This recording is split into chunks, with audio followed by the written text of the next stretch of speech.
Hello, heroes and Zargons. We're trying something new today.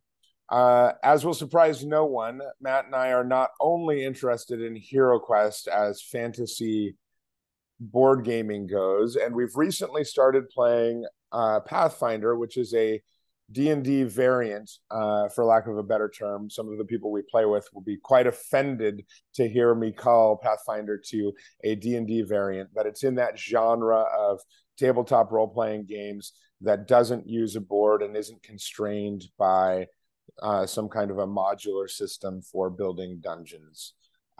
So what I thought we'd do today is talk a little bit about some of the differences between Pathfinder 2 and D&D, and then talk about how those two types of games relate to HeroQuest with an eye towards thinking about homebrew in HeroQuest through the lens of tabletop RPGs. And the reason I wanted to kind of focus it in on Pathfinder, a lot of folks have done D&D-esque homebrews. For example, if you go back and search Reddit within the last couple of months, somebody had designed classes based on all of the different class archetypes for D&D. So just kind of trying to look at this through a slightly different lens. And if people enjoy it, maybe we'll do some other things like that. Anything else for the intro, Matt?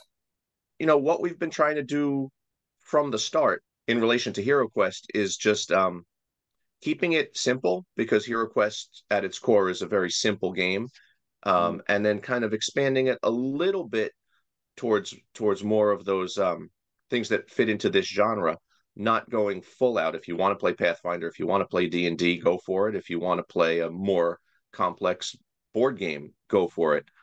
But there are certainly things that HeroQuest can do or has done since its inception 30 plus years ago that nudge it a little bit closer into that complexity range, and we'll just compare and contrast those, talk about. Yeah, well, that's actually a good note to transition on here, because thinking about complexity, I think, is going to be one of our limiting factors in how we implement elements of Pathfinder 2 that are useful for HeroQuest. One of the key features that distinguishes Pathfinder 2 from D&D 5e is the, as people term it, crunchiness of the combat system. D&D uses, much like HeroQuest, a two-action, or rather a move and an action and then a free action economy. And actually in HeroQuest, it's move, action, free action. But in D&D, it's move, action, and bonus action. Pathfinder doesn't segment things into these three categories. Instead, it uses a straight up three-action economy. Everything you want to do costs some number of actions, 1, 2, or 3. You want to hit somebody with a sword, 1 action. You want to hit them again with a sword, 1 action. You want to hit them a third time with a sword, 1 action. You want to move, 1 action. You want to wave your arms around like a wild person, try to intimidate them, 1 action. So 3-action economy versus the 2 actions and a free action economy in D&D and HeroQuest. The other thing that's really interesting about Pathfinder is, like D&D, your characters have a variety of skills. And I'm not talking about cards that you can play for a single effect during the game. Instead, they're a numerical value that represents how good you are at, say, climbing walls. And while D&D uses those in combat, it's often up to the imagination of the character to figure out how. So if you say, all right, well, I want to swing across the battlefield on a chandelier, land on a table, and strike down at my opponent, your dungeon master says, okay, that seems like an athletics check. If you succeed your athletics check, I'll give you a bonus on your attack. Pathfinder has very specifically defined roles for skills. So the way that athletics can affect the battlefield, you can tumble through monsters without having a negative impact on you. You can use your intimidate. You can use, what are some of the others, Matt, that come to mind? My character just hits things. You can use sleight of hand to cause misdirection, so that you can stealth Well, away from things. I mostly I hit things, but my character is a monk, so he has these stances which affect ways that he will attack. So entering or exiting stances, and I think there are other characters, at least one other character that might do something like that in Pathfinder. Um, Hmm. those take Um, actions. yeah. So there's specific combat applications or skills. There's specific things you can do. I have a table of actions that my current character can take. As Matt has mentioned, I think you mentioned, maybe you mentioned in pre-show, we're about 10 hours into Pathfinder, but I think we're a lot more hours into reading Pathfinder. Would that be fair to say? So I think, Yeah. yeah. Yeah. Oh, So go yeah. ahead. I think we all have, even though we're still level one, just started the quest. I think we all have ideas of where our characters are going up to level 20, which may or may not change based on story decisions. And Yeah. I'm pretty sure that most of us have second and third and possibly fourth characters that we're ready to play. So in addition to specific combat applications of skills, which is different from D&D 5e, one of the major differences between D&D 5e and Pathfinder 2 is that in D&D 5e, you either succeed or you fail. In Pathfinder 2, there are 4 levels of success. And I put success in quotes because there's critical failure and failure, 2 levels of unsuccess, but then there is success and critical success.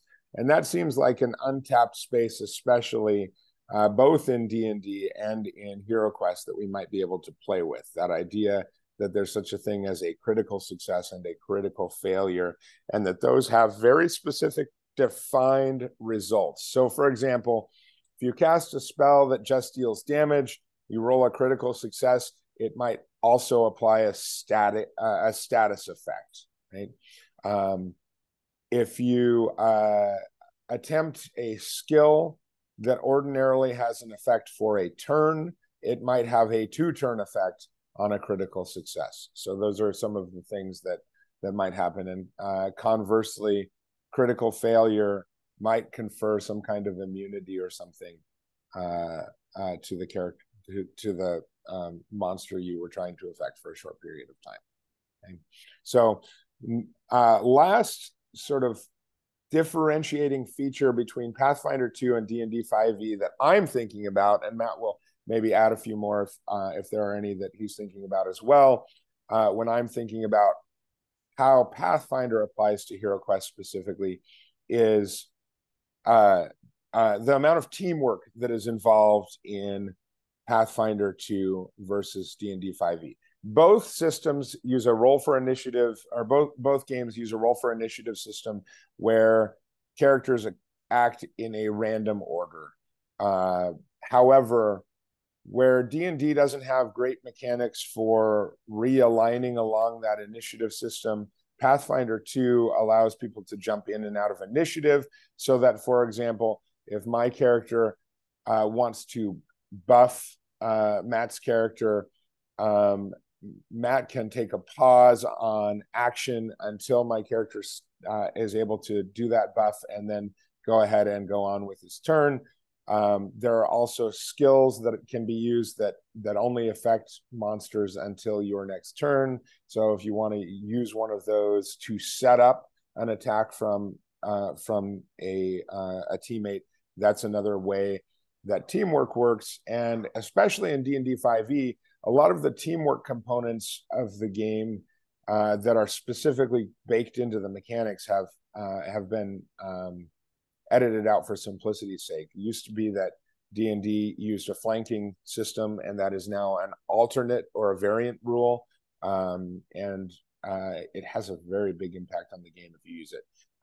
Anything else differentiating Pathfinder 2 from your experience with D&D, Matt, that we should mention before we start thinking about HeroQuest? No, I have several thoughts about things that you just mentioned relating to HeroQuest. So why Good. don't we move on to that? All right, cool. So we've got a loose framework here. I thought one of the things that we want to talk about is the core elements to HeroQuest as opposed to Pathfinder 2.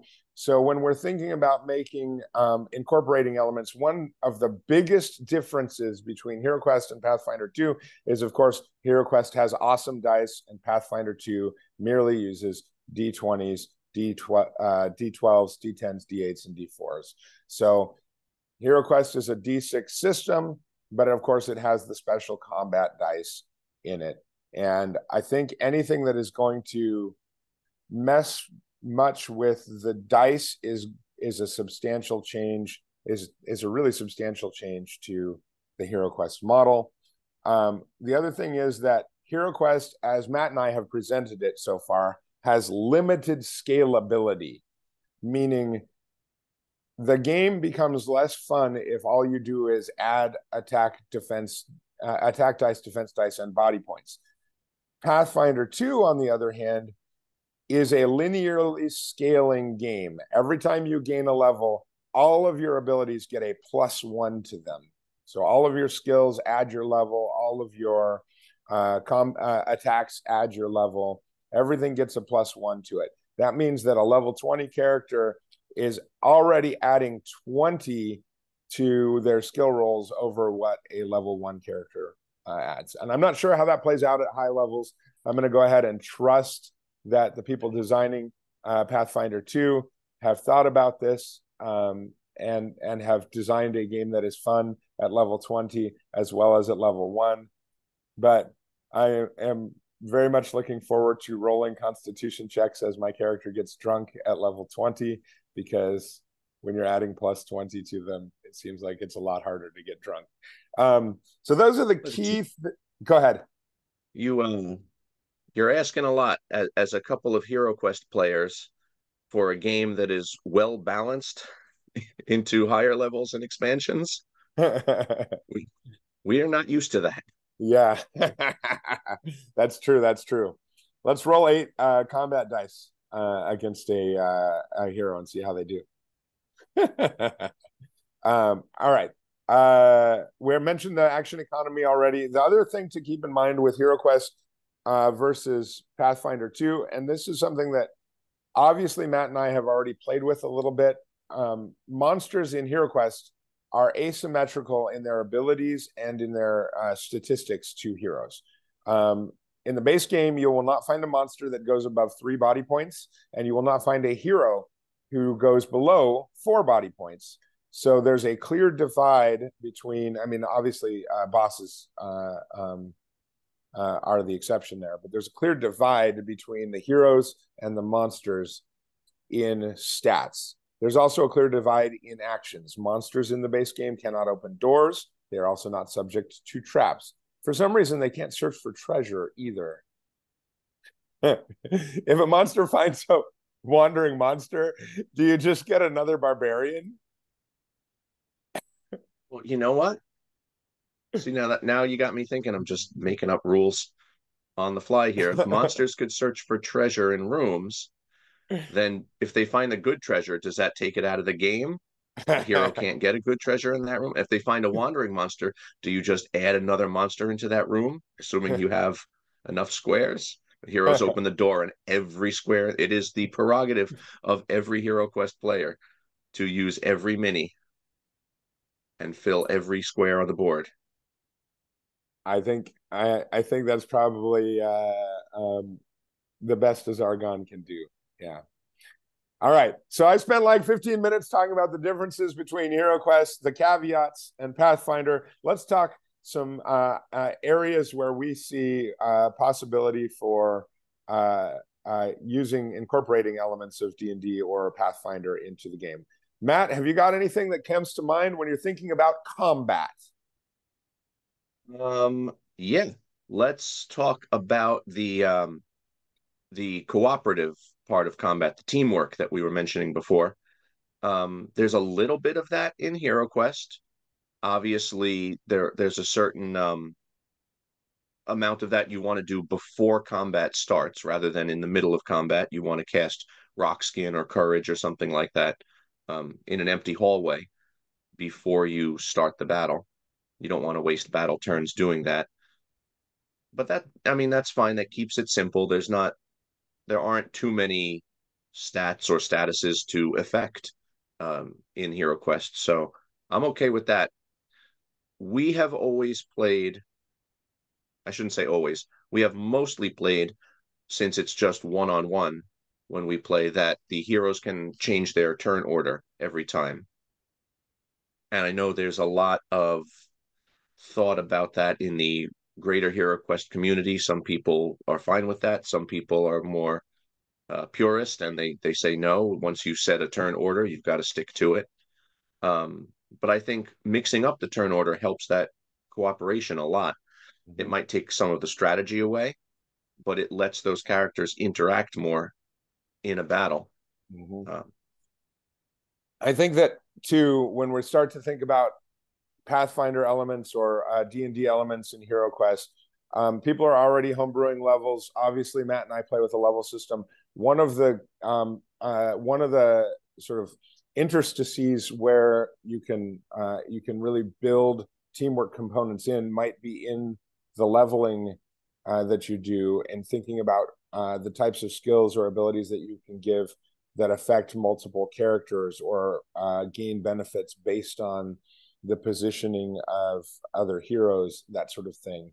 The rogue already does a little bit of that because you've got your additional combat die that you throw if there's a fellow hero adjacent to the enemy that you're attacking, and that kind of thing seems like it might be a useful avenue. I haven't seen a lot of people um, homebrewing, some kind of a combo attacks or things like that um, with their levels. So that might be another avenue for thinking about teamwork. I think the expansion heroes that have come out recently do a good job adding a little bit of that in. The rogue, as you mentioned, the bard has that healing Oh song, yeah. Mm-hmm. which affects everyone within his line of sight. Mm-hmm. So you And want to kind of position your heroes. bardic inspiration as well, which is not as good as a regular attack, but is useful and reusable. So there's strategy to when you use that on. You don't always want to use it before you get into combat because you don't always like. If you open the door and there's a goblin, you waste your extra combat die, and then you spend the next 8 rooms without being able to cast that spell because you never roll 2 shields. That's rough. So that provides another sort of point of connection for teamwork with the bard. The monk, um, depending on how strict you play with line of sight rules, the monk using up um, elemental styles and getting them back requires some cooperation where the heroes can position themselves.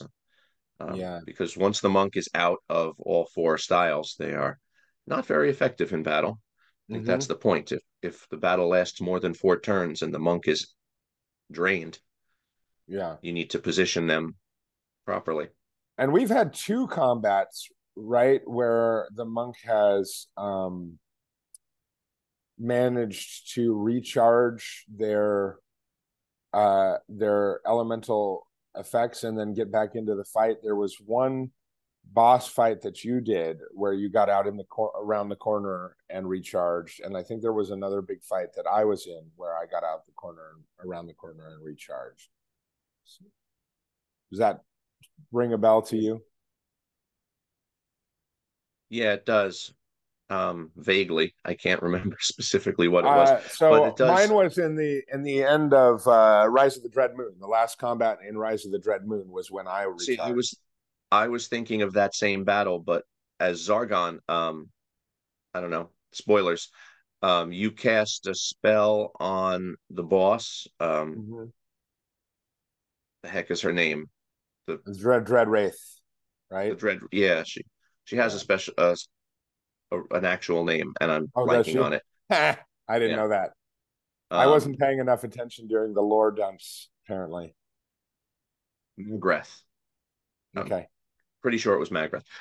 You cast a spell on her, fear or something to that effect, Mm-hmm. or slow, because you had I think it was slow. Oh, You yeah, had with separate elf. elf spells from Oh, your that's levels, right. and I Because was you able were only to one square. get her out through the wall, out of line of sight because there was no other way, and then back in. So in that battle, yeah, we both had some strategic positioning and cooperation of Yeah, our that was respective fun. units. That was really fun. I forgot about that. I remember you like because it's a two square model So one person was like halfway through the rotating it. wall, Like, didn't yeah. count yet. Yeah. Yeah, great battle. I can't wait to hear the video up of that. Hopefully it'll give some people ideas about how to spice that battle up for themselves as well.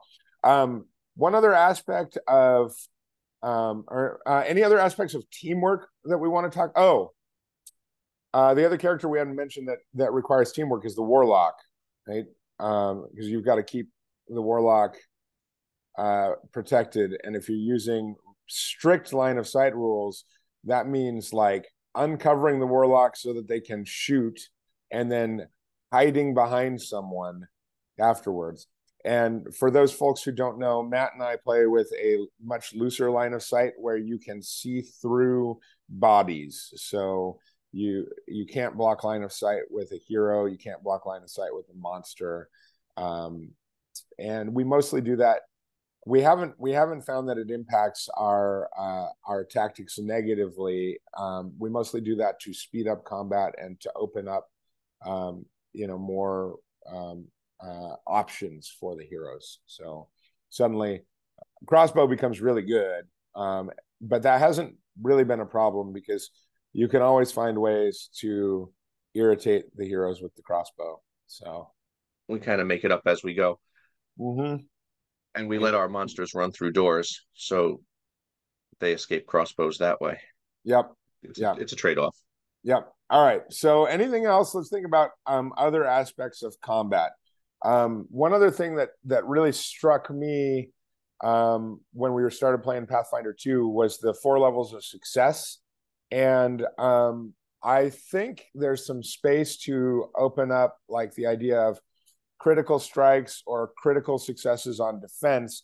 But because of combat dice variability, there would be some question for me about where the sweet spot would be on that. And it seems like the designers of HeroQuest have already sort of tried to make a go at that with Bardic Inspiration, because a 2 hero shield roll sort of serves as a critical success. It gets you back your Bardic Inspiration spell. Yeah. But if you're rolling 6, and if you're rolling 6 dice on defense, which is generally the most you could be rolling, 7 obviously if you use a spell, your average roll is going to be 2 shields, so 2 hero shields. So I don't know if that's how they arrived at that or if they just sort of did it by feel, but Yeah. From an attacking standpoint, you could say like the easiest way to say critical hit would be you roll all skulls. I think pretty quickly you realize that's a disadvantage yeah, for rolling more dice. yeah.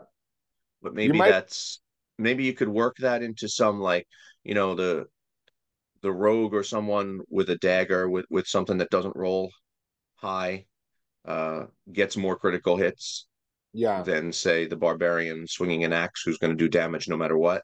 yeah. Uh, Another I don't option know. would be to find a sweet spot, right? The sort of average number of combat dice is 3. So you could say 3 skulls on an attack is a critical hit. That certainly also makes, like, if you set a static number, that makes strength potions much more interesting too, because then you can use those to game the system for critical hits. But there's a further issue, which is defining what a critical hit does, right? So in Pathfinder 2 and D&D, the sort of standard move is to give double damage with a critical hit, which is a possibility for HeroQuest as well. But that's only going to come into play in a small number of situations where the monsters have, you know, grotesque number of body points. I'm looking at you, ogres. And not the against the ogre horde ogres, the ogres from the elf quest pack, the real elf quest pack, the first elf quest pack.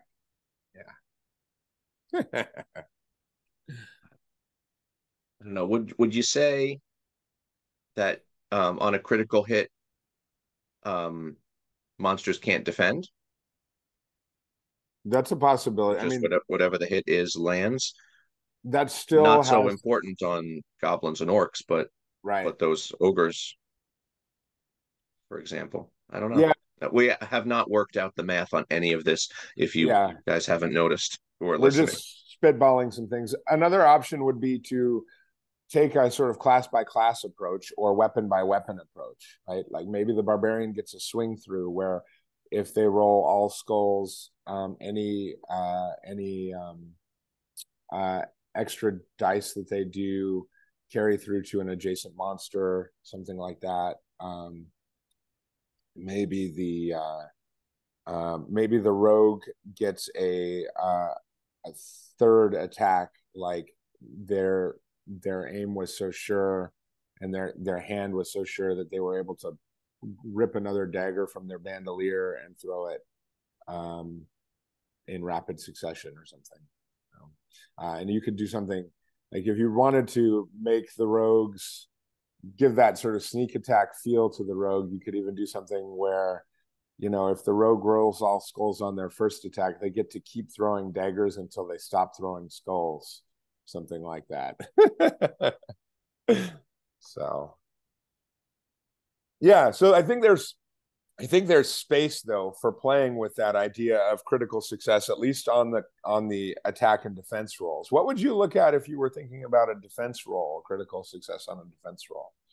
critical success on a defense roll, maybe some kind of like reflective, on defending against spells or melee attacks, whatever.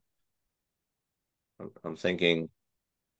I was thinking more spells because usually you roll regular d6 based on Mm-hmm. mind points, and if you roll a six, you block the spell. Maybe if you roll more two sixes or something, you reflect that spell back. Yeah, There's probably a sweet spot of number of shields where you can deflect back. yeah, yeah. Yeah. And I think you could kind of go two directions with defense too, where you could do a some kind of counterplay.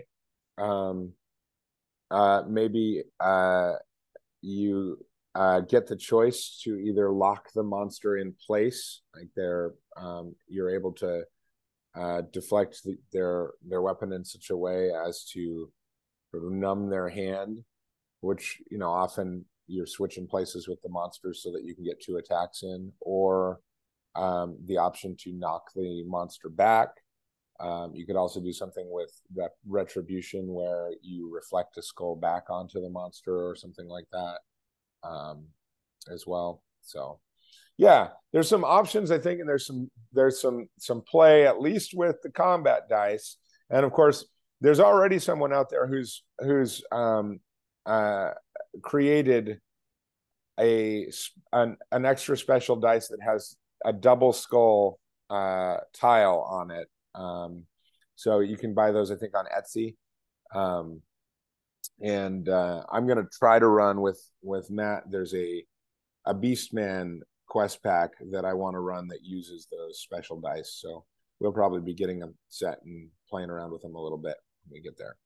But who knows? We have a lot of quest packs still to play through. All right, cool. So, do you have anything else that you were thinking about with combat, Matt? No. We can move on to outside of combat. Okay. Obviously, people are already using leveling systems. We're already using a leveling system. Was there anything from the way Pathfinder 2 did leveling that made you think, this might be a helpful tool in thinking about HeroQuest leveling? With Pathfinder and D&D, like you said at the beginning, it's so much more complex. There are so many more skills and so Mm-hmm. many skill checks for different things. each system has their own way of handling it. But HeroQuest doesn't have that, like mind points, right? We've always said from the beginning, no one, no one has a use for mind points, especially in the base original game. Um, and then we slowly start adding them in either through homebrewed rules, or there's a couple things in the new expansions that use them. Mm-hmm. Um, yeah, there's got to be more more way to use mind points as skill checks, not necessarily as currency, Mm-hmm. like body points are. Mm-hmm. Yeah. So, and one thing that we've done in a couple of quests, and this is sort of ad hoc, is we've made some like strength checks or skill checks where you roll 2d6, add your max body points, or add your max mind points. Um, and you might think about incorporating that in a consistent way. The only thing about doing that is it does get away a little bit from the simplicity of HeroQuest if all of a sudden you're not ad hocing those. They're not a special feature of a dungeon. They're just a consistent feature of the game. At some point, you have to say, okay, well, why don't I play one of the D6 TTRPGs instead of playing HeroQuest? One thing that I thought about when I was looking at how Pathfinder 2 does levels is there are buckets in Pathfinder 2. So obviously, when you gain a level in Pathfinder 2, you get harder to hit. You get harder, like your damage resistance gets better because you get more hit points. You also probably get some kind of a combat ability, and then you get some kind of a skill ability. And Pathfinder 2 uses this feat system where you sort of alternate between getting a feat related to your class, a feat related to your heritage or your species, and then a feat related to your skills. And what that does is the it spreads out the power gain so that instead of linearly progressing, which is one of the problems I've had with HeroQuest leveling systems in the past, is like you can only add combat dice to the barbarian for so long before it gets stupid, and all you're doing is you have to say, okay, well, I have to add combat dice to keep up with the monsters. So thinking along the lines of adding optionality to your heroes, and what Pathfinder 2 does that's really nice is it adds that optionality in a very systematic way. Now you're getting a new skill feat. Your new skill feat is going to give you an additional tool to use. It's not going to give you a stronger tool, so it's going to be situational. Now you're gaining a class feat. Your class feat probably is just a raw power bump. For example, my first class feat that I'm taking with my character, who's a spellcaster, extends the range on her spells. And that's just a raw power bump that gives me greater distances that I can affect things at. It also, I can't remember if they're two separate feats or if they're the same feat. It might also give me a wider area of effect, right? I can't remember if those are separate or the same, but either way, it's a raw power bump. But spreading those raw power bumps out with and interspersing them with optionality is a really helpful tool. Matt and I have been playing with, for me, random level gains. For Matt, I've been able to buy the levels that I wanted to buy. And a third sort of option, a third sort of system would be to put your level options into buckets and say, okay, you have to choose a non-combat option. Now you choose a combat offensive option, a stat option, a combat defensive option, something like that, as a way to keep the progression interesting, but not sort of overwhelm the game system with power increase. Anything else we should mention on levels? I like that idea. Um, Both your and my versions of leveling systems that we've been playing with for going on a year now have they could be improved in different ways. Hey, Mine's perfect. It was born perfect. Yeah. Says the guy that every week when we play goes to his laptop to look up what a certain level does and says, "This one's still under review. I'm going to change." Yeah. Well, that's the new heroes. I have levels for all the new heroes, but I kind of I banged them out in like, I don't know, 3 days, 4 days, or something like that. And it was during the school year. School year's over. I need to go back and take a look at them. Well, school year's over for me. Matt's got 2 weeks left, I think. Something awful. Month left. A I go month? till the end of June. I'm an elementary school teacher. We don't have finals or anything. Okay. We go I'm going straight to to the stop end. you here. And I'm just going to point out we both live in New York. And I do not understand why the New York school system, public school system, makes kids stay in school for so long. They also have 2 spring breaks for some reason. Like, I don't understand it. It's terrible. And I I was don't. born and raised in New York, and David has bounced around the country a lot, so he's got more experience with how different states All and I have to regions say run is their that school year. if I've got research plans, my kid's missing the last 2 weeks of school because these guys are running into like, I mean, we got to get to Europe, man. Ain't nobody got time for this stuff. Seriously, why do the public school systems not take into account all the medieval scholars that Right? need to conduct research in Right. June? Why That's is what that I'm not saying. factored in?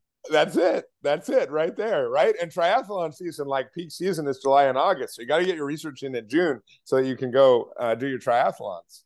Yeah. All right. Enough sidebar. You guys got a few extra tidbits about me and Matt there. Leveling systems, still there's still some a lot of play there. Couple of things that we can maybe learn from Pathfinder. Monsters. Anything we've only encountered five monsters so far, and Matt's character has killed them all. But is there anything about what you've seen with the monsters or what you've seen with the Pathfinder 2 system that makes you think, there's some space in HeroQuest for this kind of stuff? No. No. Okay. All right. Well, that was No, easy. full stop.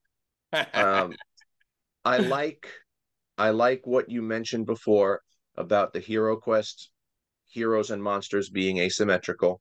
Mm-hmm. I think it adds something fun to the game where the monsters are not just evil heroes, one for one trade off in actions and stuff like that.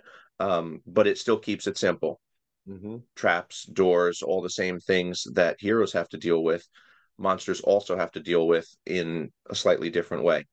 If you want to start expanding hero skills and then expanding monster skills and adding status effects and all that stuff, like Mm-hmm. that's going to be up to the individual players and Zargon's how complex they want their hero quest to get. Yeah. One thing that I've seen, and I don't know that this is this is not really a Pathfinder 2 thing. One thing that we've seen, I should say, in the most recent expansions, and I assume we're going to see more of in the Jungles of Delthrak, is the creation of monsters that have more ranged features and more spell features, and those 2 things are something that's bringing the monsters into a more symmetrical system with heroes. One thing we haven't seen the back end of. I haven't DM'd Pathfinder 2 yet. I have mentioned multiple times that I do want to. So as soon as Adam gets our friend Adam gets sick of running us or wants to take a break, I know he's keen to play test some heroes. I'll probably run. But on the back end of Pathfinder 2's encounter design, I think is a system, and this is relatively common to a lot of games, a system where you think about monsters in terms of roles, right? You've got your frontline fighters, you've got your support classes, you've got your glass cannon. I think I don't really play but I think the term from League of Legends is like DPS or something, damage per second, I think is what that stands for. Like high damage output characters that are really susceptible.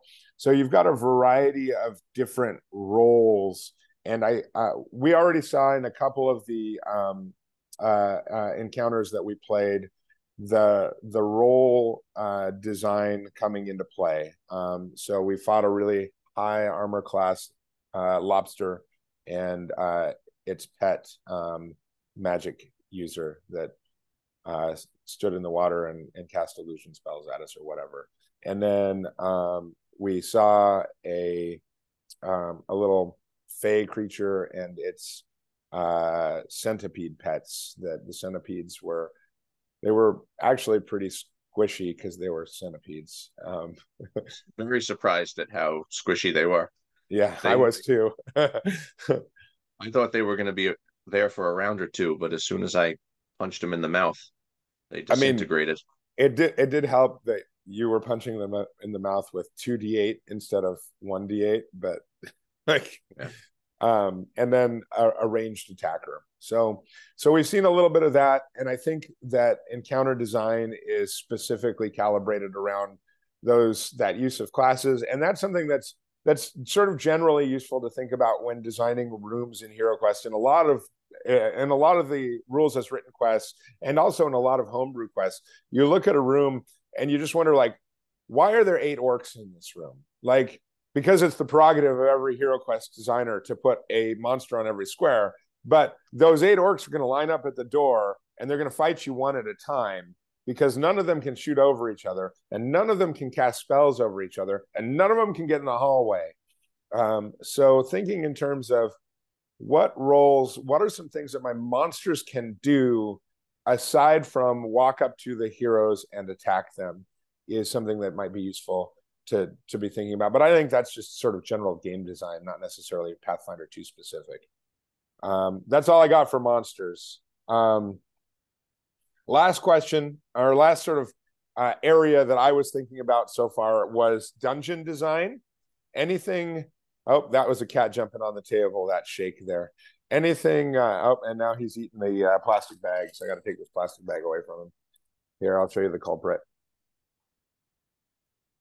There he is. All right. Yeah, he's a good boy, but I already played with him today, but he says, play with me some more. All right, so dungeon design. Anything that has sort of stuck out from the rules chassis that we've seen of Pathfinder 2, or from the gameplay that we've seen that's made you think, here's an avenue I hadn't thought of before for dungeon design in HeroQuest? Okay, I have a lot of thoughts about this. Our Pathfinder experience so far has, it's level 1, it's the introduction. It's been very linear, and it's been all outside so far. We haven't gone into any dungeons. If I were more conspiracy minded and paranoid, I would say that someone at Avalon Hill has my house bugged, because I created a monk character, and 2 weeks later, Path of the Wandering Monk was announced. I have been working on a quest pack which deals with outdoor settings and choose your own adventure and things like that. And Jungles of Delthrak came out with that. Like, I can't get any of my stuff finished and debuted before it comes out in official form. But yeah, outdoor settings are very underutilized so far in HeroQuest. I would think Jungles of Delthrak is going to remedy that somewhat. There's been a couple of outdoor settings in Rise of the Dread Moon and things like that. It's hard to do on the HeroQuest board. It's a lot easier to do in your mind for Pathfinder D&D. Given the restraints of the HeroQuest board, where everything's laid out in rooms, it's hard to, like, how do you organize that so that it's a realistic jungle that you're walking through, or mountainous region or something. I have a couple ideas. I don't want to spoil them because you're going to have to play those quests, but that's a big question about dungeon design for sure. Yeah. So I have done when I thought we were going to run out of published quests faster than we have run out of published quests, I started working on what some of the custom quests that I'm going to run you through. And I actually just thought it would be fun to turn some D&D modules into HeroQuest boards. So I've actually taken a couple of dungeons.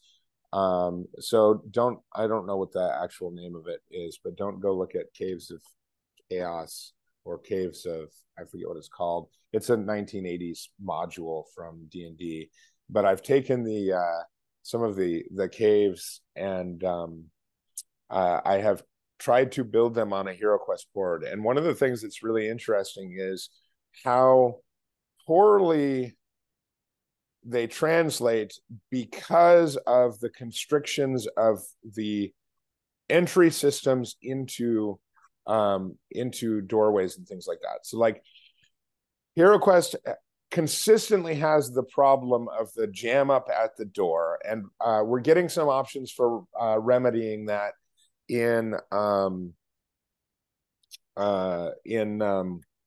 Ogre Horde. We get the two panel doors that lift up. Those are awesome. There's always been the door bursts open from behind you trick that you could use. That's an old standby, right? And again, it's hard to, because at the dungeon design level, at the conceptual level, it's hard to separate Pathfinder 2 from any other tabletop RPG. But one thing that HeroQuest has sorely lacked that's useful in thinking about dungeon design is the internal lives of the monsters. What do the monsters do? What do the monsters hear? What do the monsters see? What do the monsters think? And if you can incorporate some elements of those into your designs, I think even if they're doing basically the same things that they'd be doing in HeroQuest, in a traditional HeroQuest board, I think you get some benefit to your player, because your player then stops thinking mechanically and starts thinking strategically from the monster's perspective. What are some things I might have to look out for? A common piece is heroes make a lot of noise because the barbarian always kicks in the door, and keying off of some of your, and I think one of the quests in the 2024 Quest Jam does this really well. It has Zargon take stock of when the heroes say they're afraid, and you sort of make a mark for, like, the fear ticker ticks up and it has an effect later in the dungeon. That's cool. Really cool idea. I'll probably try to link that in the show notes if I can find the video from MashQuest. But the idea that monster actions key off of hero behaviors, and that you might listen to what your hero is saying jokingly, and you want to know your heroes, of course, because I probably wouldn't do this with Terry, my 6-year-old. If he says, I kick open the door, I'm not going to be like, well, the orcs hear the door bang, the orcs across the hall hear the door bang and they run out, right? But you can do some things like that too. And then also sort of allowing for the unexpected. And we had a quest that turned out to be, I think it was fun. I don't know. Matt will tell you for sure. One of his heroes died, and we needed an elixir of life quest. So I created a temple in the wilderness somewhere to an unknown god.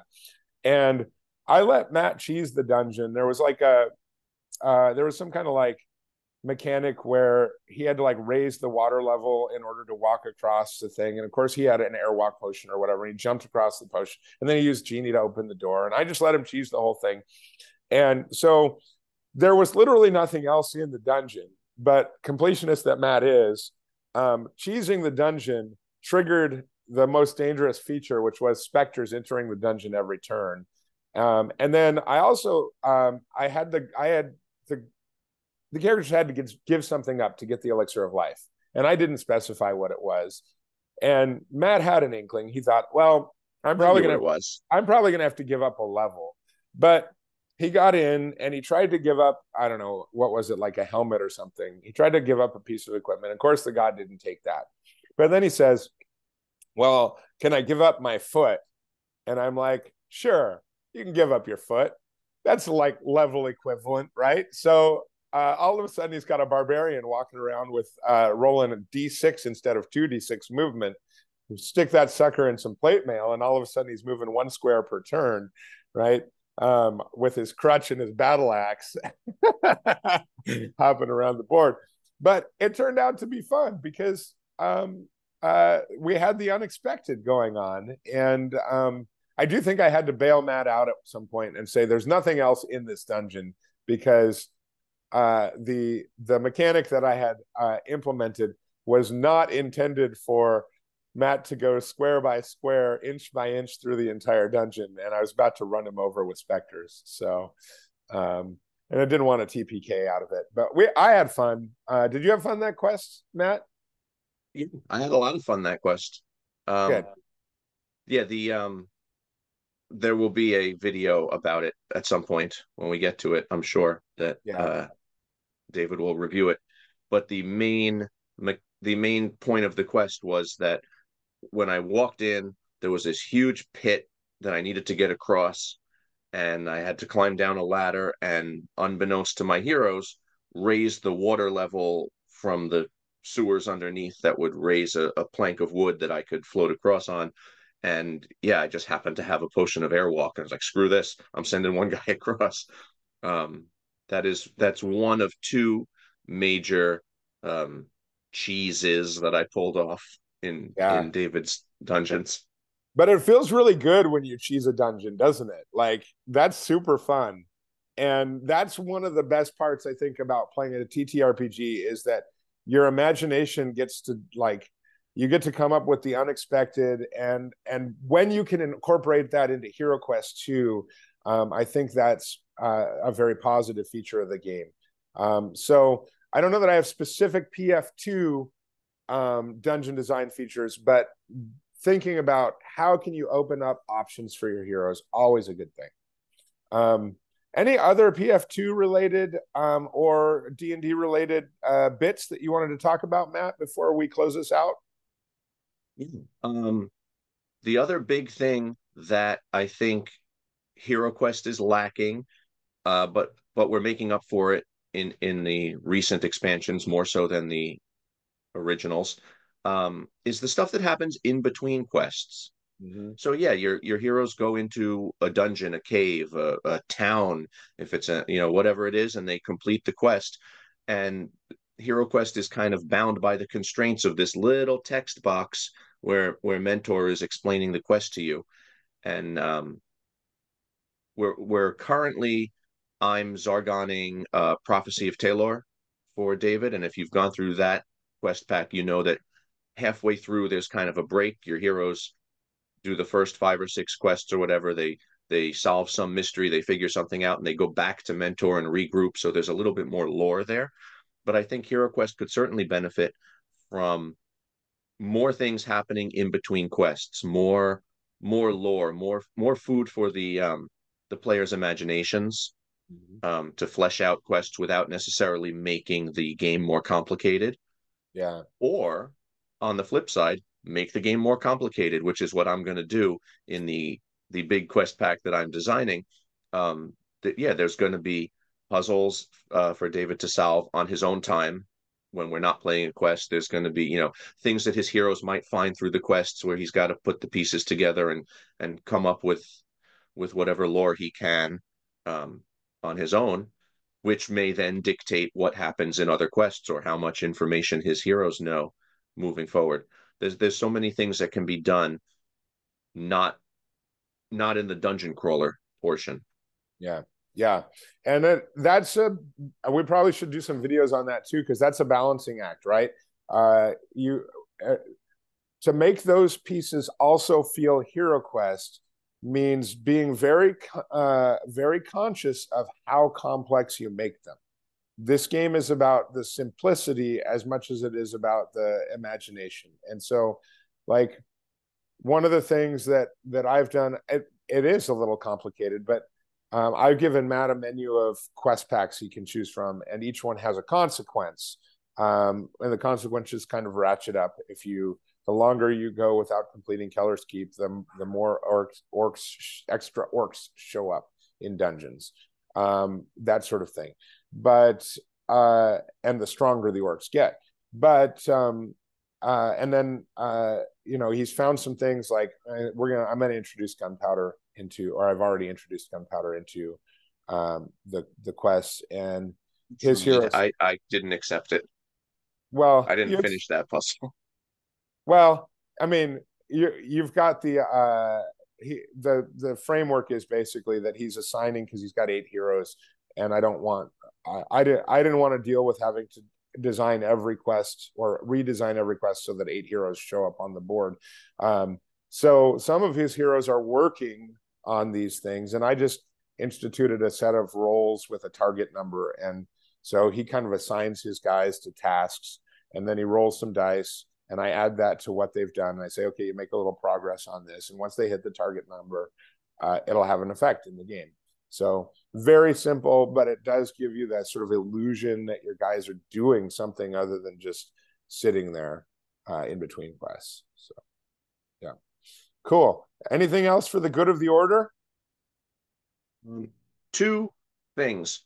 Good. One, I just need to point out that I'm digging our little yin yang thing here with the black shirt, beard, and shaved head versus the white shirt, shaved face, and hair on top. The other thing is, so yeah, we've started a Pathfinder campaign. We are both heroes with 2 other friends and a 5th friend DMing. And based on some of the information we've given you, what Pathfinder module are we playing? Who knows? That's a good question. Yeah, that's a great question. I think we've teased enough. We're 4 or 5 hours into the first beginner quest. If you know those modules, you're going to recognize those battles that we fought. Yeah, that's true. That's true. So your clues were Lobster and his pet spellcaster, and centipedes and a fey creature were the things that we had fought. So yeah, cool. All right, friends. If as always, I think my send off is supposed to be something like, if you've played Pathfinder 2 and you have other ideas for how Pathfinder specific mechanics can make their way into HeroQuest, let's plot together in the comments below. Thanks so much for watching, and we will talk to you soon.